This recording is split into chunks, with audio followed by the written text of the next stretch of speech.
shout out King Gel Moto Ventures. Huwag niyo kalimutan i-follow yung ating YouTube channel, King Gel Moto Ventures. So, yan. So shout out sa lahat dyan, sa ating mga kaibigan, mga followers, viewers. Shout out sa inyo lahat dyan. At mag-iingat kayo palagi dyan sa daan.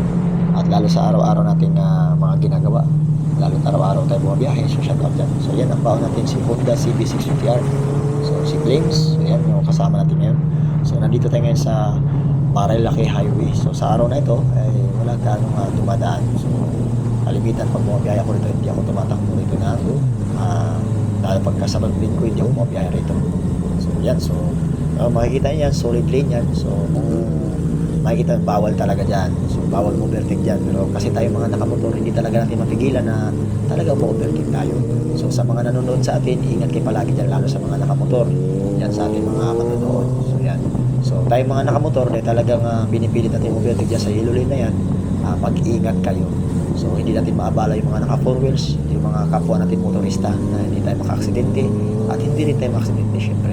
So syempre hindi rin ako perfectong tao, no? So isa ako sa mga bumabiyahe araw-araw. So hindi ako perfectong tao, pare-pareho lang din tayo. So yan, ingat kayo palagi. So wala namang masama na umuberte ka dyan, pero sabi ko nga, huwag ka mang abala ng isang tao o mga sasakyan na maka-aksidente ka. So yan, so shout out sa lahat. Ingat kayo sa biyahe, no? So sa mga driver natin na motorista dyan, 4 wheels, motorcycles, mga bago natin na mga natutong mag-drive, mag-helmet kayo, safety gear, yan, magkompleto kayo. Di baling mumurahin yung ating mga helmet o mamahalin man yan, mag-helmet kayo. O maski anong klaseng helmet, isuot nyo dahil maniwala kayo, bubuhayin kayo yan. So yan, so shout out sa lahat, no?